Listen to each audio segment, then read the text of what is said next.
Hi, మన ముందు క్లాస్లో బార్డోలి సత్యాగ్రహం గురించి చెప్పుకున్నామండి. ఇప్పుడు ఈ క్లాస్లో ఏం చెప్పుకుంటామంటే నెహ్రూ రిపోర్ట్ గురించి చెప్పుకుంటాం.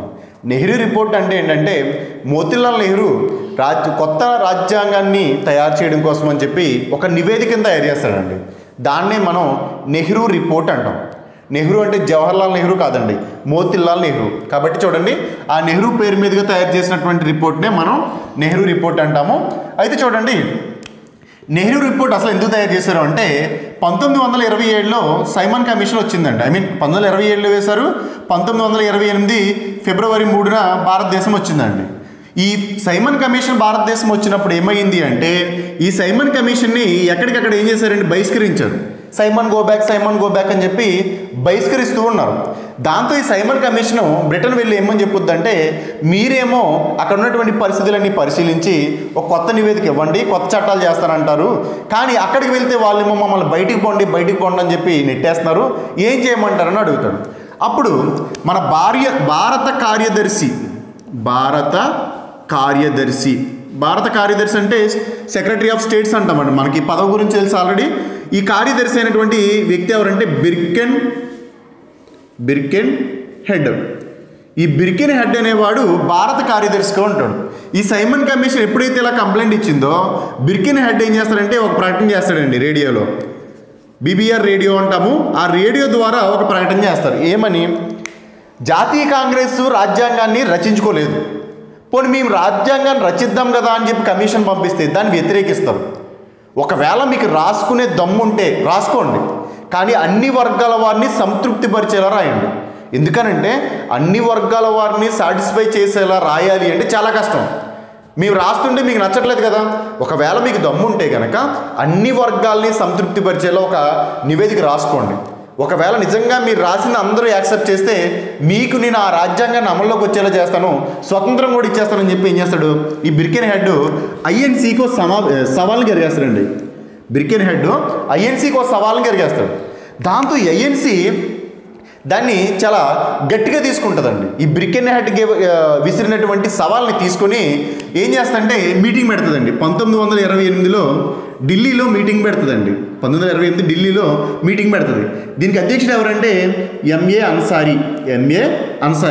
మనకి ఎంఏ అన్సారీ 1927 సమావేశానికి కూడా అధ్యక్షుడు అండి. 1927 మద్రాస్ సమావేశానికి ఈ ఎంఏ అన్సారీనే ఐఎన్సీ అధ్యక్షుడిగా వ్యవహరిస్తారు. కాబట్టి కన్ఫ్యూజ్ కావద్దు. 1928లో ఢిల్లీలో ప్రత్యేక సమావేశం ఏర్పాటు చేస్తారండి. ఆల్ ఇండియా కాంగ్రెస్ కమిటీ ప్రత్యేక సమావేశాన్ని ఏర్పాటు చేస్తుంది. ఈ ఎంఏ అన్సారీ అధ్యక్షతన ఏర్పాటు చేసి ఏమంటుందంటే, బిర్కెన్ హెడ్ మన రాజ్యాంగాన్ని రచించుకోమన్నాడు దమ్ముంటే, కాబట్టి మనం ఖచ్చితంగా ఒక రాజ్యాంగం తయారు చేయాలని చెప్పి ఇక్కడ ఒక టీంని ఏర్పాటు చేసుకుంటుందండి. అంటే ఒక కమిటీని ఏర్పాటు చేస్తుంది కొంతమంది సభ్యులతో. అయితే ఆ కమిటీకి అధ్యక్షుడు ఎవరు అంటే మోతీలాల్ నెహ్రూ. కాబట్టి జాగ్రత్త చూడండి, ఈ ఢిల్లీలో జరిగినటువంటి సమావేశంలో ఏఐసిసి మోతీలాల్ నెహ్రూ ఆధ్వర్యంలో ఒక కమిటీని ఏర్పాటు చేస్తుంది. అయితే మోతీలాల్తో పాటు ఉన్నటువంటి సభ్యులు ఎవరు అంటే సుభాష్ చంద్రబోస్, తర్వాత తేజ్ బహదూర్ సఫ్రూ, అలాగే జయకర్ కడ్జు, తర్వాత ఆలీ ఇమాం. వీళ్ళు సభ్యులండి. సో ఈ మోతీలాల్ నెహ్రూ నేతృత్వంలో అంటే తన అధ్యక్షతన 4 సభ్యులు గల ఒక కమిటీని ఏర్పాటు చేయడం జరిగిందండి. అయితే ఈ యొక్క సభ్యుల సహాయంతో మోతీలాల్ నెహ్రూ గారు ఏం చేస్తారంటే మొత్తం అన్ని పరిస్థితుల్ని పరిశీలించి ఏం చేస్తారంటే ఒక నివేదికను తయారు చేస్తారు. ఆ నివేదికనే మనం ఏమంటామంటే నెహ్రూ రిపోర్ట్ అంటాం. ఈ రిపోర్ట్ దేన్ని ఉద్దేశించి చేసిందిరా అంటే మనకు కావాల్సినటువంటి నూతన రాజ్యాంగ నిర్మాణానికి ఉద్దేశించేసింది. అంటే మనకి ఏ చట్టాలు కావాలి, మన భారతీయులకి ఏ చట్టాలు కావాలో చేయడం కోసం అని చెప్పి ముందుగా మనం నమూనాను ఇస్తామండి. దాన్ని మనం నెహ్రూ రిపోర్ట్ అంటాం. కారణం నెహ్రూ ఆధ్వర్యంలో రచించారు కాబట్టి. అయితే ఈ రిపోర్ట్ రైట్ చేసేటప్పుడు వీళ్ళందరూ సహాయం చేశారండి. కానీ ఈ మోతీలాల్ నెహ్రూకి బాగా సహాయం చేసినటువంటి వ్యక్తి ఎవరంటే తేజ్ బహదూర్ సఫ్రూ. అయితే ఈ యొక్క రిపోర్ట్ను తయారు చేసి ఈ ఆల్ ఇండియా కాంగ్రెస్ కమిటీకి ఇచ్చేస్తే ఈ జాతీయ కాంగ్రెస్ ఏం చేస్తుందంటే 1828లో కలకత్తాలో ఐఎన్సీ వార్షిక సమావేశాన్ని ఏర్పాటు చేస్తుంది. వాళ్ళు ఏం చేస్తారంటే కమిటీని ఏర్పాటు చేస్తారండి, వాళ్ళ పని వాళ్ళు పూర్తి చేస్తారు. రాజ్యాంగాన్ని రచించడానికి కావాల్సినటువంటి నివేదికను రెడీ చేసి ఇచ్చామన్న రిపోర్ట్ వాళ్ళు రెడీ చేసి ఐఎన్సీకి ఇచ్చారు. ఐఎన్సీ ఏం చేస్తుందంటే 1928 కలకత్తాలో వార్షిక సమావేశాన్ని ఏర్పాటు చేస్తుందండి. దానికి అధ్యక్షుడు ఎవర్రా అంటే మోతీలాల్ నెహ్రూ గారండి. మోతీలాల్ నెహ్రూ గారు దీనికి అధ్యక్షత వహిస్తారు. అయితే ఈ సమావేశంలో ఈ వీళ్ళు తయారు చేసినటువంటి రిపోర్ట్ ఏదైతే ఉందో దాన్ని ఇక్కడ ప్రవేశపెట్టడం జరుగుతుందండి.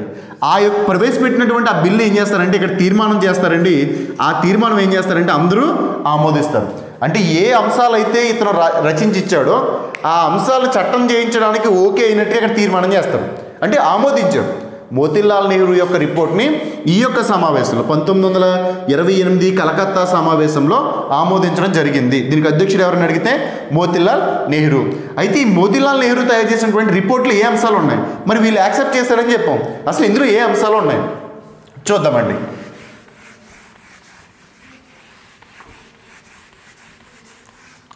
ఈ మోతీలాల్ నెహ్రూ తయారు చేసినటువంటి దాంట్లో ఏమున్నాయరా అంటే స్వపరిపాలన కావాలని చెప్పిందండి. స్వపరిపాలన కావాలని చెప్పి అందులో రాసుంది. తర్వాత సమైక్య విధానం కావాలందండి. సమైక్య విధానం మీకు స్వపరిపాలన అంటే ముందు క్లాసుల్లో మీకు చెప్పాను కాబట్టి అర్థం అవుతుంది. సమైక్య విధానం అంటే అర్థం ఏంటంటే 2 రకాల ప్రభుత్వాలు ఉంటాయి, దాన్నే సమైక్య ప్రభుత్వం అంటాం. ఇప్పుడు ఫర్ ఎగ్జాంపుల్ ఏంటంటే మన కేంద్ర ప్రభుత్వం ఉంది, అలాగే రాష్ట్ర ప్రభుత్వం ఉంది. 2 రకాల ప్రభుత్వాలు ఉంటాయి, అంటే సెంట్రల్ గవర్నమెంటు, స్టేట్ గవర్నమెంట్. అయితే వాటిని ఏది ఎలా పరిపాలించుకోవాలనేది కూడా దానికి ప్రత్యేకంగా అధికారాలు ఉంటాయండి. రాష్ట్ర జాబితాలో కొన్ని అంశాలు ఉంటాయి, కేంద్ర జాబితాలో కొన్ని అంశాలు ఉంటాయి. ఈ కేంద్ర జాబితాలో ఉన్నటువంటి అంశాలపైన కేంద్రమే చట్టం చేయాలి, రాష్ట్ర జాబితా పైన ఉన్నటువంటి అంశాలపైన రాష్ట్రమే చట్టం చేయాలి. అలా ఆ రాజ్యాంగ పరంగా ఏది దేనిపైన చట్టం చేయాలి, దేనిపైన అధికారం చెలాయించాలని చెప్పి డివైడ్ చేయాలి. దాన్నే సమైక్య విధానం అంటాం సింపుల్గా. మీకు సమైక్య విధానం అంటే ఇంకా చాలా డెప్త్ మ్యాటర్ ఉంటుంది. మీకు సింపుల్గా సమైక్య విధానం అంటే 2 రకాల ప్రభుత్వాలు ఉన్నాయండి, సెంట్రల్ గవర్నమెంట్, స్టేట్ గవర్నమెంట్. సమైక్య కాకుండా ఇంకో రకమైనటువంటి ప్రభుత్వం ఉంటుంది, ఏకకేంద్ర ప్రభుత్వం అంటాం. ఏకకేంద్ర అంటే ఒకటే, 2 రకాల ప్రభుత్వాలు ఉండవండి. ఓకేనా, రైట్. అయితే సమైక్య విధానం కావాలని చెప్తుంది. మూడోది ఏం చెప్తుందిరా అంటే కేంద్రీకృత పాలనా విధానం అంటే ఏంటంటే అండి, ఇప్పుడు చూడండి ఫర్ ఎగ్జాంపుల్ రాష్ట్రపతి ఉన్నాడు అనుకుందాం. భారతదేశం మొత్తానికి ఈయన హెడ్. అయితే రాష్ట్రపతి ఏం చేస్తాడు, ఈ కింద ఉన్నటువంటి రాష్ట్రాలు ఏవైతే ఉన్నాయో ఆ రాష్ట్రాలకి ఒక గవర్నర్ని ఏర్పాటు చేస్తాడు. గవర్నర్. ఈ గవర్నర్లు మళ్ళీ ఈ జిల్లాలో రాష్ట్రంలో ఉన్నటువంటి జిల్లాలు ఏవైతే ఉన్నాయో ఆ జిల్లాలకి ఒక కలెక్టర్ని నియమిస్తాడండి.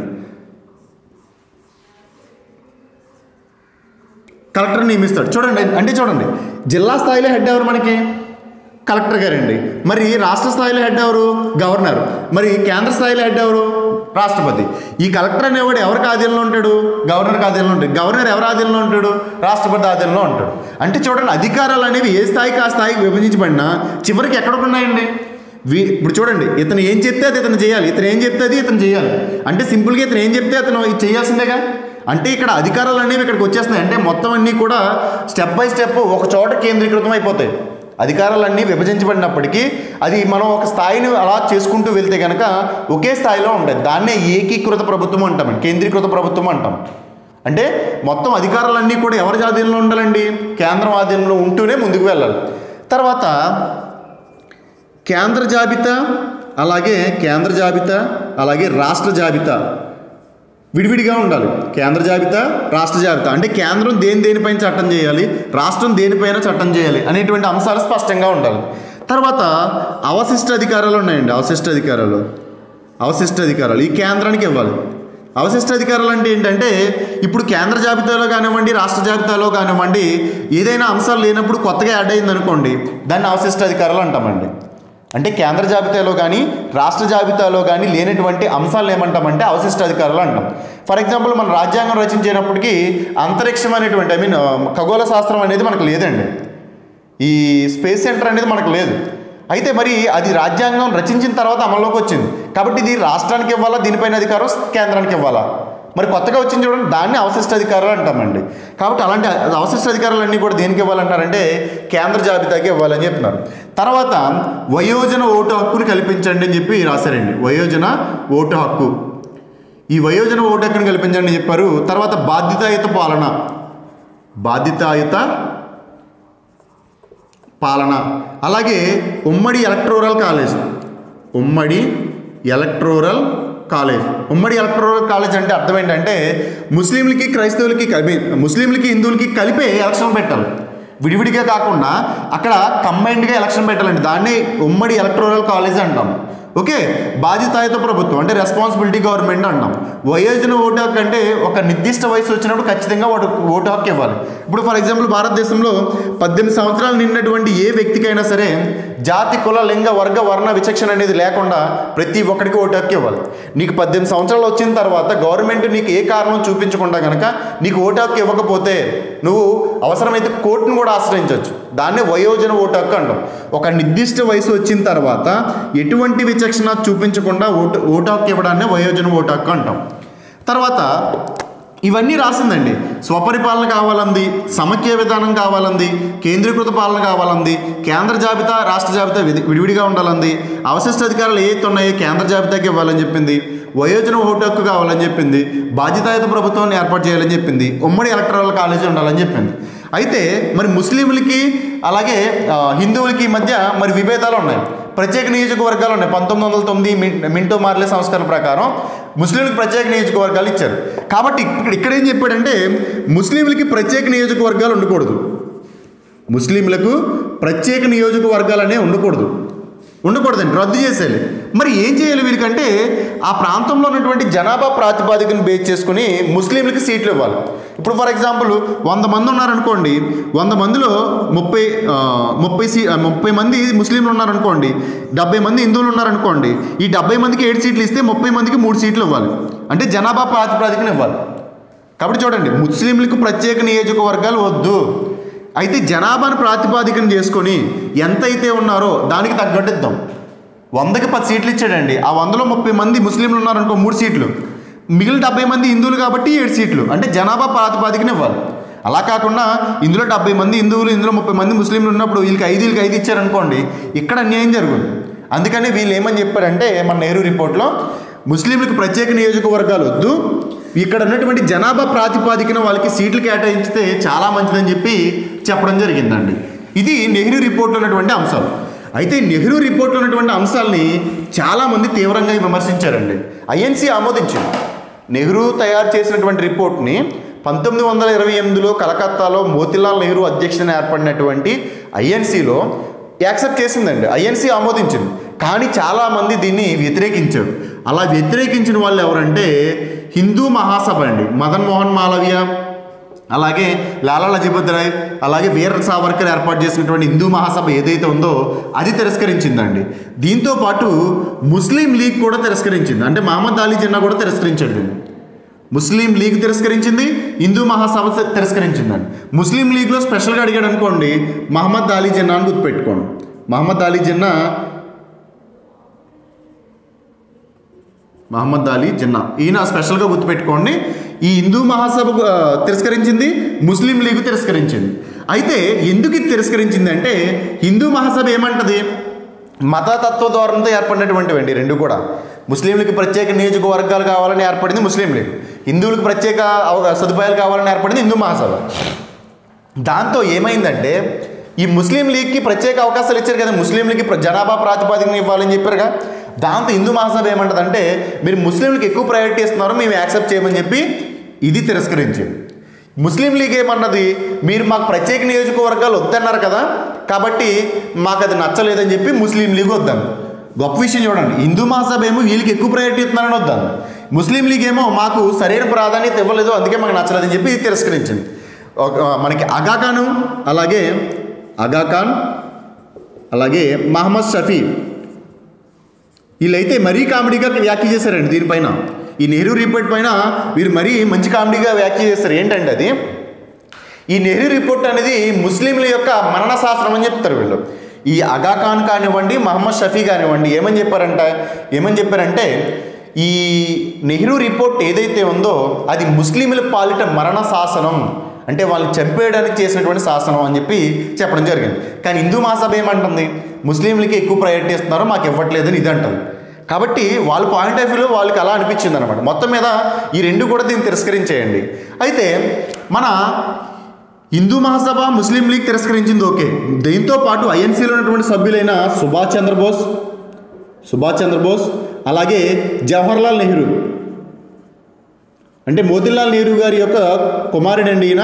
ఈ సుభాష్ చంద్రబోసు, జవహర్లాల్ నెహ్రూ అలాగే సత్యమూర్తి, ఈ సత్యమూర్తి అనేటువంటి వ్యక్తి కూడా ఏం చేశాడంటే ఈ యొక్క నెహ్రూ రిపోర్ట్ని తిరస్కరించారు. వీళ్ళు ముగ్గురు తిరస్కరించడానికి రీజన్ ఏంట్రా అంటే ఇందులో బాధ్యతాయుత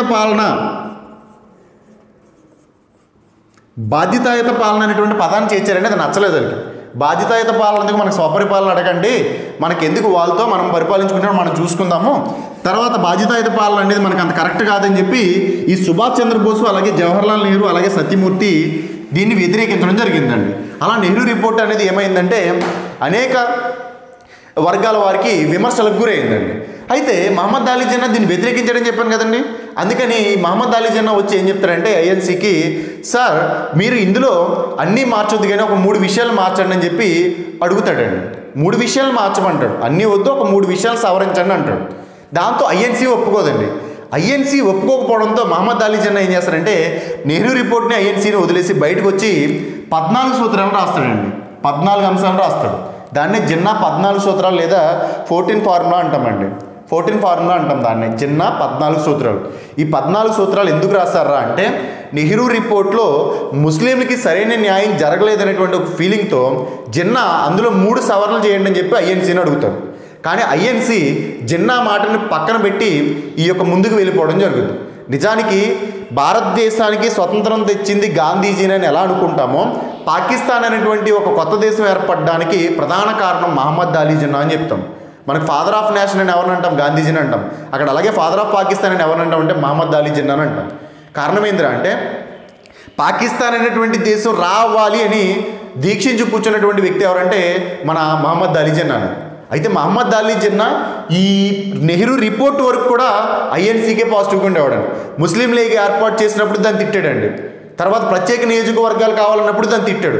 మనది లౌకిక దేశము, మనకు ప్రత్యేక మత ప్రాతిపదిక మీద వెళ్ళకూడదు, మతాలు అనేవి కరెక్ట్ కాదు, లౌకిక రాజ్యంగానే మనం ఉండాలి, 2 దేశాలు అనేది కరెక్ట్ కాదని చెప్పి ముస్లిం లీగ్ని అలాగే ముస్లిం లీగ్ చాలామందిని విమర్శించాడు మహమ్మద్ అలీ జిన్నా. లాస్ట్కి మన బాలగంగాధర్ తిలక్ జైలుకి వెళ్తున్నప్పుడు అతను తరపున వాదించి అతని శిక్ష తగ్గించింది అతనే. తర్వాత లక్నో సమావేశంలో ముస్లిం లీగు అలాగే ఐఎన్సీ కలవడానికి ప్రధాన కారకుడు మహమ్మద్ అలీ జిన్నా. మరి ఇంత పాజిటివ్గా ఉన్నటువంటి ఈ మహమ్మద్ అలీ జిన్నా ఐఎన్సీకి ఎందుకు యాంటీ అయిపోయాడు, ఎందుకు పాకిస్తాన్ కావాలన్నాడంటే ఈ నెహ్రూ రిపోర్ట్ని సవరించమన్నప్పుడు మన భారతీయులు సవరించకపోవడం, సింపుల్గా చెప్పాలంటే ఐఎన్సీ సవరించకపోవడం.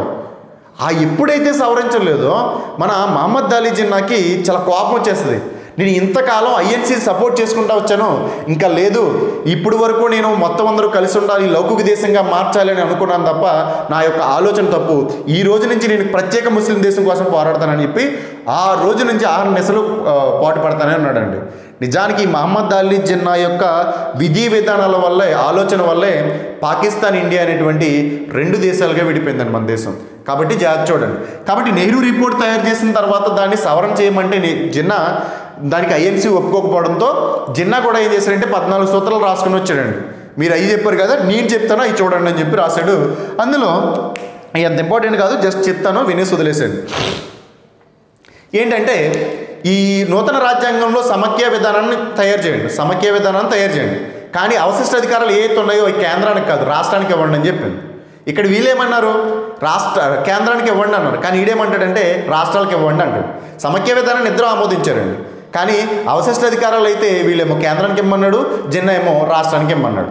తర్వాత స్వదేశీ సంస్థానాల గురించి ఇందులో పెద్దగా ప్రస్తావన లేదు, కానీ జిన్నా రాసిన దాంట్లో ఏముందంటే అన్ని స్వదేశీ సంస్థానాలని ఈక్వల్గా చూడండి. పెద్ద రాజ్యం అయితే ఒకలా, చిన్న రాజ్యం అయితే ఒకలా కాకుండా అన్ని స్వదేశీ సంస్థానాలకు కూడా ఈక్వల్గా ప్రయారిటీస్ ఇవ్వండి అని చెప్పింది. స్వదేశీ సంస్థానాలు అనేవి ఇందులో ప్రస్తావించలేదు. తర్వాత స్వదేశీ సంస్థానాల్లో ఎవరైనా మైనార్టీ వర్గం ఉందనుకోండి, వాళ్ళకి ప్రత్యేక అవకాశాలు కల్పించేలా చూడాలి. మైనార్టీ అంటే తక్కువ సంఖ్యకి చెందినటువంటి వ్యక్తులు ఏమంటామంటే మైనార్టీ వర్గం అంటాం. కాబట్టి వాళ్ళకి ప్రత్యేక ప్రయారిటీ ఇవ్వాలి. తర్వాత ఈ కేంద్ర శాసనసభలు ఏవైతే ఉన్నాయో ఆ కేంద్ర శాసనసభలో సీట్లు ఎన్నైతే ఉంటాయో అందులో 1/3 ముస్లింలకు ఇచ్చారు. 3 సీట్లు ఉంటే అందులో ఒక సీటు ఖచ్చితంగా ఎవరు కేటాయించాలి, మన ముస్లిం లీగ్కి కేటాయించాలి. కాబట్టి చూడండి, ఒక 90 సీట్లు ఉంటే 30 సీట్లు ముస్లింకి ఇచ్చారు, 120 సీట్లు ఉంటే 40 సీట్లు ముస్లింలకు ఇచ్చారు. కాబట్టి 1/3 వాళ్ళు అడిగారు అనమాట. రెండోది ఏంది, కేంద్ర మంత్రిమండలి ఏదైతే ఉందో, మంత్రిమండలి అండి, క్యాబినెట్ అంటాం, ఆ క్యాబినెట్లో కూడా ఇక్కడ సీట్లు ఎలా అయితే కేటాయించారో అలాగే 1/3 మంత్రిమండలి ఉండాలి. మంత్రిమండలి లేకుండా మీరు కేటాయించొద్దు. తర్వాత ప్రతి ఒక్కరికి కూడా మత స్వేచ్ఛ ఉండాలి. ఎవరికి నచ్చిన మతాన్ని వాళ్ళు స్వీకరించేటువంటి స్వేచ్ఛ ఉండాలి. తర్వాత రాష్ట్రాల ఆమోదం లేకుండా కేంద్రం రాజ్యాంగ సవరణ చేయకూడదు. అంటే చట్టంలో ఏదైనా మార్పు తీసుకొచ్చినా లేదా ఏదైనా కొత్త చట్టాలు తీసుకొచ్చినా సరే దానికి ఎవరు పర్మిషన్ అడగాలి? ఖచ్చితంగా రాష్ట్రాల పర్మిషన్ అడగాలి. ఇలా చాలా అంశాలను చెప్పుకుంటూ వచ్చాడండి. ముస్లింలకి ప్రత్యేక నియోజకవర్గాలు మత ప్రాతిపాదిక పైన వాళ్ళకి ప్రత్యేక నియోజకవర్గాలు పెట్టండి. ఒకవేళ వాళ్ళు వద్దు అనుకుంటే అప్పుడు మళ్ళీ వీళ్ళు ఉమ్మడిగా ఉండేలా, అంటే ఉమ్మడి ఎలక్ట్రల్ అన్నాం చూడండి, ముస్లింలకి హిందువులకి కలిపి ఎలక్షన్స్ అన్నాం చూడండి, అది ఎప్పుడు చెప్పాడు? మాకైతే ఉమ్మడి వద్దు, సింగిల్గా పెట్టండి, ఎవరితో వాళ్ళకి పెట్టండి, కానీ ఒకవేళ ఇక్కడ ఉన్నటువంటి వ్యక్తులు ఆమోదిస్తే కనుక అప్పుడు ఉమ్మడిగా పెట్టండి అని చెప్తున్నాడు. అలా అనేక విషయాలు ఈ మహమ్మద్ అలీ జిన్నా ఆ యొక్క 14 సూత్రాల్లో ప్రతిపాదించడం జరిగింది. అయితే ఈ మహమ్మద్ అలీ జిన్నా తయారు చేసినటువంటి ఈ సూత్రాలని మన నెహ్రూ గారు ఏమని విమర్శించారంటే, జిన్నాస్ రెడిక్యులస్ 14 పాయింట్స్ అంటాడండి. జిన్నాస్ రెడిక్యులస్ 14 పాయింట్స్ అని చెప్పి ఎవరన్నారండి? మన నెహ్రూ గారు దీన్ని విమర్శించడం జరిగింది. కారణం ఏంది? ఐఎన్సి రాసింది జిన్నాకి నచ్చకపోవడంతో జిన్నా 14 రాశాడు.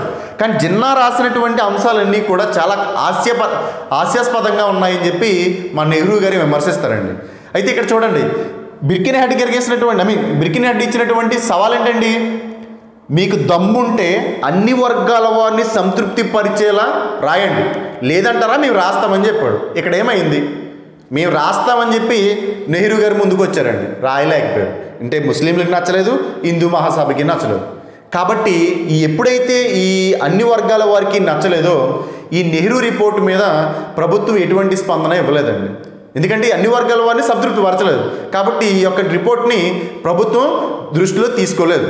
అయితే మన వాళ్ళు ఏమన్నారంటే, సార్ మీరు స్వయం పరిపాలన తీసుకురావాలి, ఖచ్చితంగా మాకు ఇస్తారా ఇవ్వరని చెప్పి ఇర్విన్ పైన ప్రెజర్ పెట్టడంతో ఇర్విన్ ఏమన్నాడంటే, కంగారు పడొద్దురా బాబు, మీకు నేను ఖచ్చితంగా స్వయం పరిపాలన ఇప్పిస్తాను, కానీ వెంటనే కాదు, నెమ్మదిగా, అలా కాలక్రమేణా వస్తుంది, కంగారు పడొద్దని చెప్పి ఇర్విన్ ప్రకటిస్తాడండి 1929లో. ఈ యొక్క రిపోర్ట్ని గవర్నమెంట్ ఆమోదించలేదు. కారణం ఏంటంటే ఇరు వర్గాలకి సమ్మతంగా లేదు కాబట్టి ఆమోదించకపోవడంతో మన ప్రజలు ఏం చేశారంటే, ఐఎన్సి మాకు స్వపరిపాలన ఇవ్వండి అర్జెంటుగా అని చెప్పి అల్టిమేటం జారీ చేసింది. ఈ నెహ్రూ రిపోర్ట్ని బేస్ చేసుకుని అల్టిమేటం జారీ చేసింది, మాకు 1 సంవత్సరంలోగా స్వపరిపాలన కావాలి అని. అయితే దాన్ని పెద్ద పట్టించుకోలేదు. కానీ మన వాళ్ళు ప్రెజర్ చేయడంతో 1929లో ఈ ఇర్విన్ ఏం చేస్తాడంటే ఒక ప్రకటన చేస్తాడు, స్వయం పరిపాలన అనేది ఇస్తాము, కానీ వెంటనే కాదు, అది నెమ్మదిగా కాలక్రమేణా ఇస్తాము అని చెప్పి చెప్పడం జరిగింది. ఈ ఇర్విన్ 1929లో ప్రకటించినటువంటి ప్రకటనే దీపావళి డిక్లరేషన్ అంటామండి. దీపావళి డిక్లరేషన్ ఆ రోజున చేశాడు కాబట్టి దీన్ని దీపావళి డిక్లరేషన్ అంటాం. దీని ప్రకారం స్వయం పరిపాలన అనేది నెమ్మదిగా ఇస్తామని చెప్పి చెప్పడం జరుగుద్ది. కానీ దానికి సంబంధించినటువంటి ఎటువంటి విధి విధానాలు రూపొందించకపోవడంతో మన వాళ్ళు ఏం చేస్తారంటే లాహోర్లో ఒక సమావేశాన్ని ఏర్పాటు చేసి తర్వాత దండి సత్యాగ్రహం లేదా శాసన ఉల్లంఘనోద్యమం అనేటువంటి దాన్ని స్టార్ట్ చేయడం జరుగుతుంది. ఇది నెహ్రూ రిపోర్ట్కి అలాగే మహమ్మద్ అలీ జిన్నా 14 సూత్రాలకు సంబంధించినటువంటి అంశాలండి. మన నెక్స్ట్ క్లాస్లో ఏం చెప్పుకుంటామంటే శాసన ఉల్లంఘనోద్యమం లేదా దండి సత్యాగ్రహం లేదా దానికి ఇంకొక పేరు ఉప్పు సత్యాగ్రహం అంటాం. దాని గురించి మనం చెప్పుకుంటాం. ఓకే.